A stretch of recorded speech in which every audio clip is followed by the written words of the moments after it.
Welcome to Moments in History channel. Imagine it's the summer of 1863. The United States is torn apart by a brutal civil war, and the fate of the nation hangs precariously in the balance. For 2 long years, the conflict has raged, and the Confederate Army of Northern Virginia, led by the legendary General Robert E. Lee, seems almost invincible. Fresh off a stunning victory at Chancellorsville, Lee decides to do something audacious, something that could win the war for the South. He's going to invade the North. This wasn't just a military maneuver, it was a high-stakes gamble. Lee's plan was to march his army into Pennsylvania, hoping to relieve the pressure on war-torn Virginia, disrupt the Union's supply lines, and perhaps, just perhaps, score a decisive victory on Northern soil that would shatter their will to fight. He believed a major defeat in their own backyard might force President Abraham Lincoln to the negotiating table. The world was watching, and a successful campaign could even persuade Britain and France to officially recognize the Confederacy. The stakes couldn't have been higher. As Lee's 75,000 men marched north, the Union's Army of the Potomac, numbering around 95,000, scrambled to intercept them. Just days before the impending clash, there was a major shakeup in the Union command. Major General George G. Meade, a steady if unassuming officer, was suddenly placed in charge. He had little time to prepare, tasked with the monumental responsibility of stopping the most celebrated general of the age. The 2 massive armies were like storm clouds gathering, destined to collide. But where? No one had planned for it to be a small, quiet crossroads town in southern Pennsylvania. No one knew that the name of this town, Gettysburg, was about to be etched into history forever, written in the blood of heroes.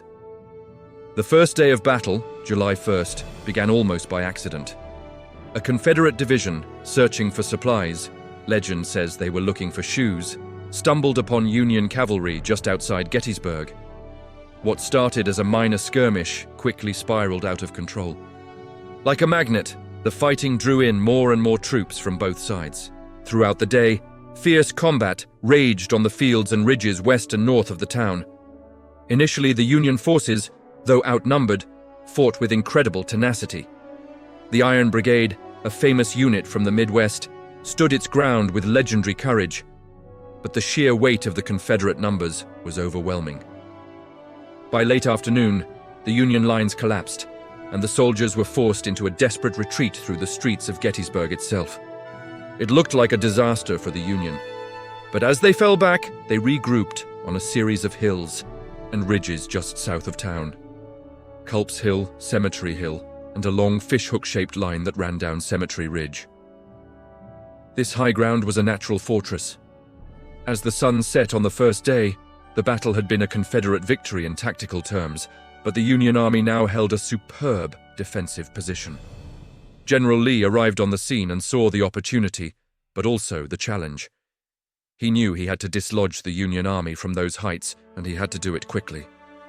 The stage was set for an even bloodier second day. July 2nd dawned hot and humid, the air thick with anticipation. General Lee's plan for the day was ambitious. A massive, coordinated assault on both flanks of the Union line. His most trusted subordinate, General James Longstreet, was tasked with attacking the Union left, while another force would strike the right flank on Culp's Hill and Cemetery Hill. Lee hoped to shatter the Union Army with this pincer movement. However, the attack was plagued by delays. It wasn't until late in the afternoon, around 4 p.m., that Longstreet's men finally lurched forward. Their objective was the southern end of Seminary Ridge.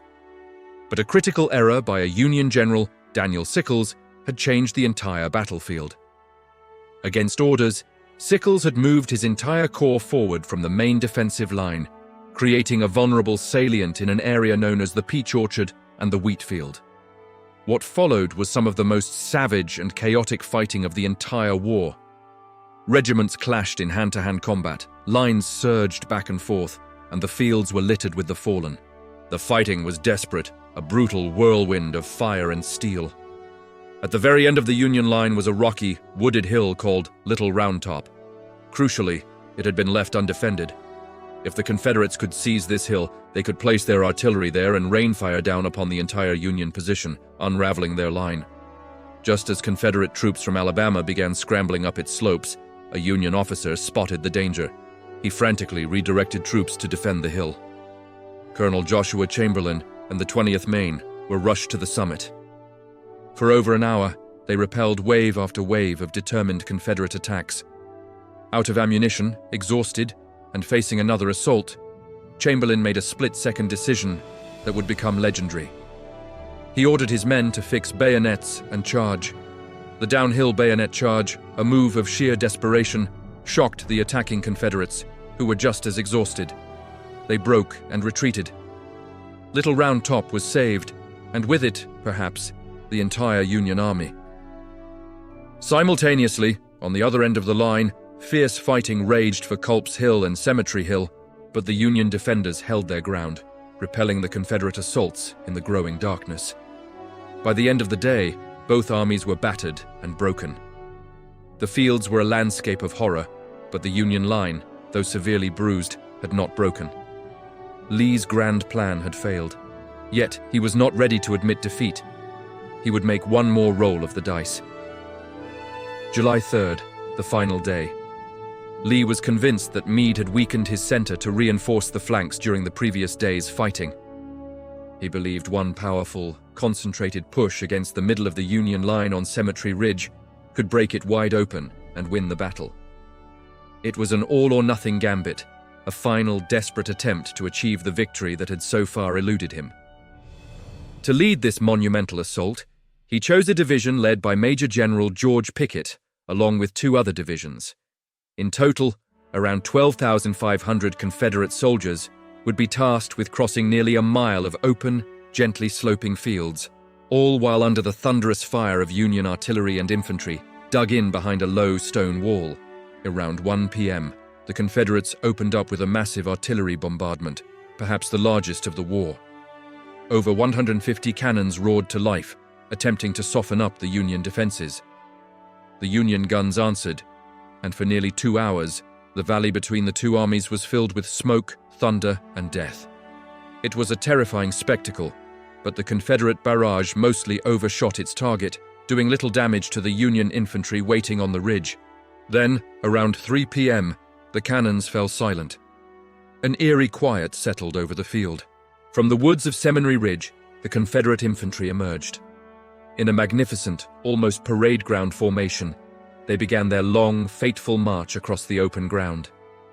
It was a moment of breathtaking bravery and terrible foreboding. This was Pickett's charge. The Union soldiers holding the line on Cemetery Ridge watched them come, a seemingly unstoppable gray tide.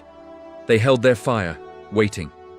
As the Confederates crossed the Emmitsburg Road, the Union artillery erupted, tearing horrific gaps in their ranks. Still, they came on, closing ranks and pressing forward into a hailstorm of lead. A small fraction of the Confederates, with incredible valor, actually reached the Union line at a spot known as the Angle. For a few frantic moments, they breached the stone wall, and the fighting descended into a desperate hand-to-hand struggle. This was the high water mark of the Confederacy. But it couldn't last. The attackers were too few, the defenders too many. Pounded from the front and both sides, the Confederate assault disintegrated. The survivors stumbled back across the field, a shattered remnant of the proud force that had advanced just minutes before. Of the 12,500 men who made the charge, more than half were killed, wounded, or captured. It was a catastrophe. As the broken men returned, General Lee rode out to meet them, taking the blame himself, saying, "It is all my fault." The battle was over. Lee had lost. The following day, July 4th, Independence Day, Lee's battered army began its sorrowful retreat back to Virginia in a torrential downpour, leaving behind a scene of unimaginable devastation. In just 3 days of fighting, the two armies had suffered a combined total of around 51,000 casualties. Gettysburg was the bloodiest battle of the American Civil War. The fields were so covered with the fallen that it was said you could walk for acres without touching the ground. The news of the victory electrified the North. Coupled with the surrender of Vicksburg on the same day, it marked the definitive turning point of the war. Never again would Lee be able to launch a major offensive into the North. The Confederacy was now on the defensive, its hopes for foreign recognition dashed and its manpower dwindling. A few months later, in November 1863, President Abraham Lincoln visited the battlefield to dedicate a new national cemetery. On that solemn ground, he delivered a short, 2-minute speech that would become one of the most famous in history, the Gettysburg Address. He spoke not of victory or defeat, but of sacrifice, of the principles of human equality, and of a new birth of freedom. He gave meaning to the immense suffering and redefined the purpose of the war, ensuring that these men had not died in vain, and that government of the people, by the people, for the people, shall not perish from the earth. The Battle of Gettysburg stands as a profound testament to the cost of division and the courage of those who fought to define a nation's future. It reminds us of the critical importance of leadership, the tactical significance of terrain, and the sheer human resilience in the face of unimaginable hardship. It is more than just a battle. It is a sacred chapter in the American story. Thank you so much for watching. If you found this journey into American history meaningful, please consider liking this video and subscribing to Moments in History channel for more stories like this.